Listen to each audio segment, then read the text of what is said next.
So how do you go from being just a gamer to a gamer and a programmer? Well, here's my full guide for that, and I will also be telling you how I did that transition. So here are two pictures of me. On the left, I think I'm 14 years old. I'm in my young teens, and you can probably tell immediately that I'm a gamer in this picture. It's not exactly like I'm oozing confidence here. And so, as you can probably tell, I play video games all day. And I love video games, I still do, but back then I was playing it too much. And I could confidently say that gaming was my life, basically. And now, 10 or so years later, I'm 24 years old and still a gamer. But these days I play a normal amount, like an hour per day or even a little bit less. But I'm also an embedded software engineer, which I've been now for 3 years. A software engineer, you probably know what it is, but you may not know what an embedded software engineer is. And embedded here basically means that I don't work with computers in the traditional sense, like web or game development, but rather in computers that run in specialized environments, like in industrial industries, basically. So I work in ships and vessels and that kind of thing. And I'd overall say I have a happier and more balanced life. But I wouldn't be here today if it weren't for the amount of video games I played, and I'm very grateful for the amount of gaming I've done because it's taught me so much. So let me explain why I'm happier now compared to before. So when I was a young teen, I had a talent, I would say, for problem solving, like trying to take down a big boss in a video game. Also for pattern recognition, like when you try to solve puzzles in video games. And I also had a tolerance for difficulty. I wouldn't give up if I died in a video game, I'd keep trying. And all these traits and skills that I developed in video games, I would previously only use them with my controller when I was playing video games. Or with my mouse and keyboard mostly back then. But I realized later on that wait, I could actually have great use of these skills, not only with the controller, but also at the computer screen programming. And so I started coding, I got into it, and I eventually became a software engineer, long story short. I remember very clearly one moment when I was sat in my room back then and I was just programming my own Minecraft mod. It was pretty cool because I got to combine these interests. But so when I was able to deploy these interests into programming, it made me feel a lot more happier and fulfilled, because even though I like games and I really loved games back then, it didn't really feel particularly fulfilling, at least not compared to programming. So that's a little bit about me, but in your case, I would say if you're a gamer and you're interested in programming, you already have the traits. I mean, let's say you played Minecraft, you probably know what this is, redstone. Redstone can be either on or off, as you know, which maps exactly to ones and zeros in computer science and computers. Redstone is basically just computing in its most basic form.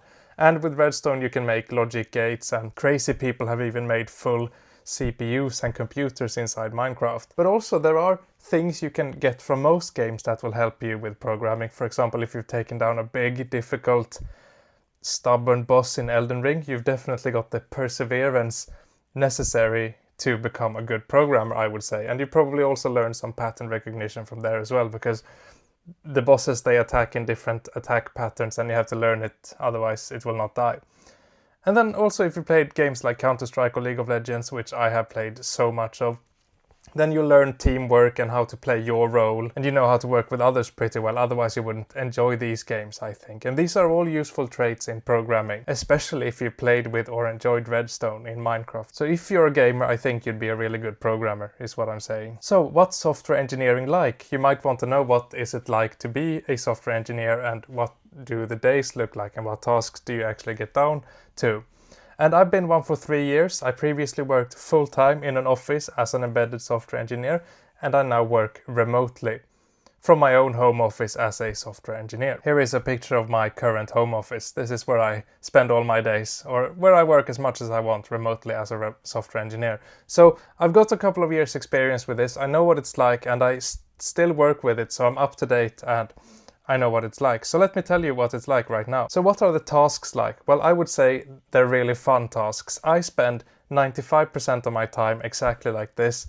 Either I'm adding a new feature to an existing code base. So let's say there's a new button we need to create in the user interface, or there's been a hardware update to a device and we need to add support in software for that hardware update. It could also be that I'd fix a bug, like there's a spelling error somewhere, or some very convoluted feature doesn't work the way it should, or other just issues that happen in software, right? You've seen buggy software everywhere these days. And then I also spend time code review, which is in, I would say, probably most companies you end up working for, either as an employee or a contractor. Before anything gets pushed into production, someone else needs to look at it. So let's say I've written a bug fix for a bug. Before it's done and I can wrap up my work, someone else needs to look at it and approve it. So you end up sitting together next to each other or on like a Zoom call, and you go through each line just to make sure, just to get a second opinion on it in case there's a mistake. So people review my code and I also review others' code. And this is, I would say,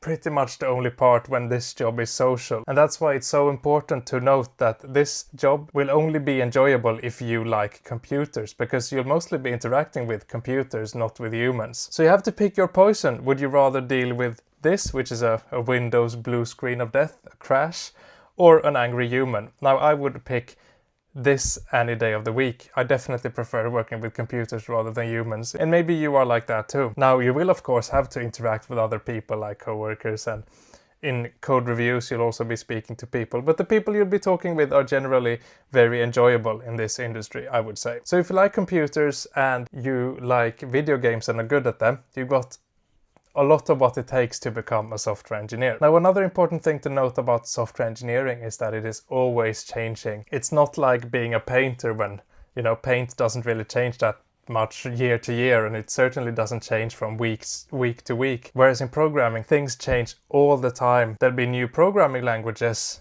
that you have to adapt or at least understand and figure out what it's about. There'll be new frameworks. A framework might be, for example, a tool or a software that interacts with a programming language to create a user interface, or for example a game engine.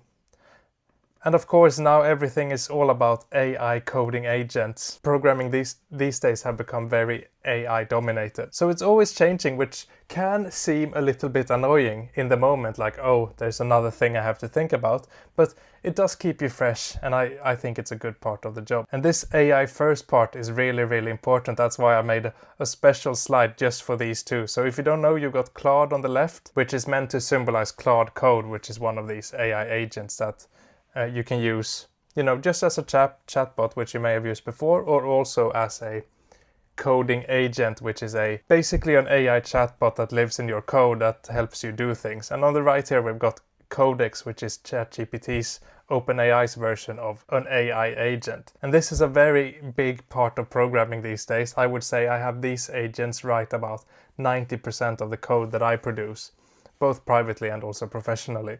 They are just so good. So you have to be into AI if you want to become a good programmer, at least. Regardless of what you think of AI, you will have to face it in this industry. The jobs, from my experience at least, and from what I've read online, are good. In fact, they're pretty great, I would say. I can highly recommend them because they pay well. Normally, it pays pretty well to be a programmer.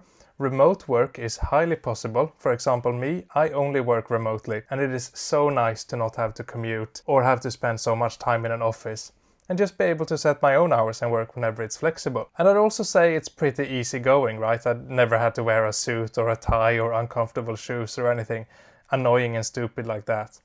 So I'd say overall, working as a software developer, whether you do it remotely as a contractor or as an employee or just for fun, is really, really good. So to answer the question what software engineering is like, I would just say it's great, and I can highly recommend it. So how do you actually become a software engineer? Well, it takes 3 things to get set up and then 1 loop. So let me walk you through it. The first thing you do is pick a programming language that you'd like to work with. So you can either try C++, which is quite common in game development. It's probably the standard one if you would like to work on games instead of just play them. You could also try web development. If you're into that, that's a massive industry. Everything happens on the web these days. This presentation is not even in a PowerPoint app. It's in the web. It's in my web browser. But I would recommend, if you're not so sure or if you don't really have a preference, just go with Python because it's so easy to get started and make quick progress.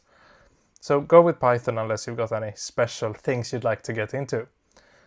And then the next step is to pick an editor, which is the tool we use to write and run code, and it's also the tool in which your AI agent will live. And the AI agent is the #1 tool we use to assist software engineering. It's basically just as important as your mouse and keyboard. This is a picture of VS Code. The website looks like this, and it's the editor I've always been using and the one that I think is the best currently, and the one I recommend you use. So just get VS Code for your editor.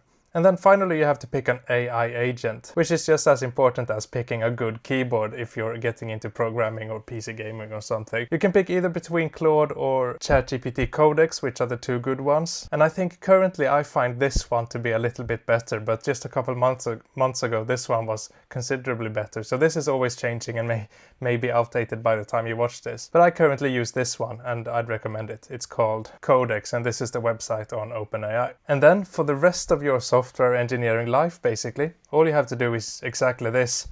So whenever you get a programming task or a bug you want to fix or a new invention you want to make or whatever you want to do in software engineering, you start by prompting AI and the AI writes code for you. So you tell it what you want and it writes the code for you. Then you test it, make sure it works the way you wanted it to. You may have to go back and forth a little bit, give the AI some ideas or just tell it what you want to change if the feature doesn't work the way you want to. So let's say you're making a game and it's just a mechanic isn't working the way you want to, then you'll figure that out as you test it and you'll re-prompt it. And then once you're happy with the feature, the way it's been implemented, or let's say you're fixing a bug and it's definitely been fixed because you've tested it, then what you do next is you read the code, try to understand it to the best of your ability, and this will get easier the better you get, the longer you do it. And every time try to learn something from it. So these days, because AI writes most of the code, it's very easy to either not fully learn programming at all or just get lazy, complacent and just forget how to do it. So always put in the work, put in the effort and try to learn something from the code as you read it, all right? And so now you're pretty much done. You've implemented the feature, you've fixed a bug, or you've written a new video game, or whatever you want to do. And this is the process for modern day software engineering. And of course, if something goes wrong, let's say you test it, it doesn't work right, or you read the code and it's just a complete mess, you don't understand it at all, then of course you have to loop again and try prompting the AI again until it's good enough, which is when it passes both your tests and when you can actually understand what it is. And it's this exact method that got me such big success in my career as a software engineer.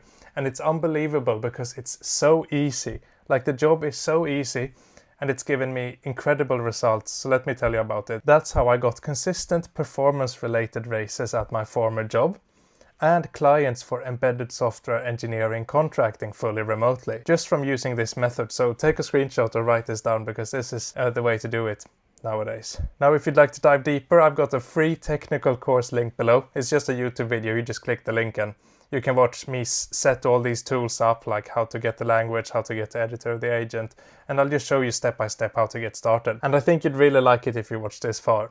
So that's all for this time. Thank you so much for watching and I'll see you in another video. Bye bye.